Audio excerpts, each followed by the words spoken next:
Fala galera, tudo bem com vocês? Sou a professora Gélia e hoje iremos falar sobre análise combinatória. Vem aqui. Primeira parte, eu preciso saber o que é o princípio fundamental da contagem, que nada mais é, eu tenho um evento A, onde ele tem X possibilidades, e o evento B, eu tenho Y possibilidades. Para eu calcular utilizando o princípio fundamental da contagem, o que é que eu vou fazer? Multiplicar a quantidade de eventos, as possibilidades de cada evento. Por exemplo, eu tenho o evento A e o evento B. X possibilidades do A vezes Y possibilidades do B. Certo? O princípio fundamental da contagem é exatamente isso. O fatorial. Fatorial nada mais é do que eu abrir uma multiplicação variando de 1 até n, certo? Variando de 1 até n. Onde, por exemplo, se eu quiser colocar 4 fatorial, vou abrir, vou decrescer. Observem que 4 menos 1, e aí vai decrescendo até chegar aonde? Até chegar a 1. 4 vezes 3 vezes 2 vezes 1, certo? Permutação. E antes de tudo, gente, permutação, nós temos o arranjo e nós temos a combinação, certo? Mas como é que eu sei a diferença dos três? Permutação, que eu tenho 3 variáveis, 3. Quando é que eu vou utilizar ela, professora? E aí vem a dica. Quando eu uso todos os termos daquela questão.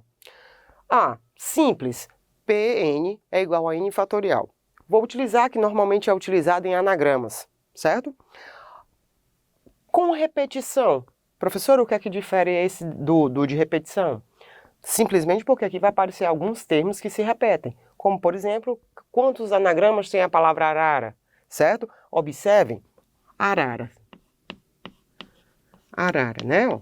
Observem que tanto o A se repete quanto o R se repete. Como é que eu calcularia isso? Observem, diferente de, digamos, eu perguntar quantos anagramas forma a palavra cruz. Lembrando que anagrama não precisa de significado, tá, pessoal? Formam palavras que não precisam necessariamente ter significado. Observe que nenhuma letra se repete. Vou utilizar uma combinação simples. Vou utilizar todas. Observem isso, olha a dica. Utilizo todos os termos. Tá. E quando é que eu vou usar aqui, no caso da arara? Observe que o A se repete, o R também se repete. E aí, como é que eu vou calcular? Vai ser uma permutação, não tem repetição, de n termos. O que seria esse n termos? A quantidade total. Ou seja, 2, 4, 5, vezes, né? Aqui no caso, vai ser as minhas repetições serão, e a gente simboliza pelas letras gregas, alfa, beta, gama. E aí por diante, dependendo de quantidade de repetições. Vai ser n fatorial sobre alfa, aí vai dependendo da quantidade de letras que se repetem. Alfa fatorial, beta fatorial, gama fatorial, tá bom? Dependendo da quantidade. Aqui no caso seriam só duas, tá? Tanto o R com 2 e o A também com 2. Seria o que no caso aqui da arara? Permutação de 5 elementos, só que eu vou ter repetições de 2 e 2, porque eu tenho 2 As e 2 Rs, tá? Permutação circular. Professor, o que é que difere dessas três agora? Essa daqui, pelo próprio nome diz, eu vou estar no ambiente circular. Digamos, eu tenho uma reunião com 5 executivos e eu tenho 5 cadeiras numa mesa redonda. Observem que são 5 executivos e 5 cadeiras. De novo a dica, uso todos. Só vai mudar as posições. Como é que eu calculo isso? Se eu estou falando que são 5 empresários lá, executivos, 5 menos 1, 4 fatorial. Professor, e por que diminui 1? Porque o ambiente externo não me interessa. É aqui eu observando para os meus companheiros da minha mesa redonda. Tudo bem? Vem para cá. Tá, e agora, professora? Quando é que eu uso o arranjo e quando é que eu uso combinação? Quando eu vou fazer uma escolha. Como assim, professora? Primeira coisa que eu tenho que perguntar. Vou utilizar todos os termos? Se vou utilizar todos, venho para as permutações. Tá.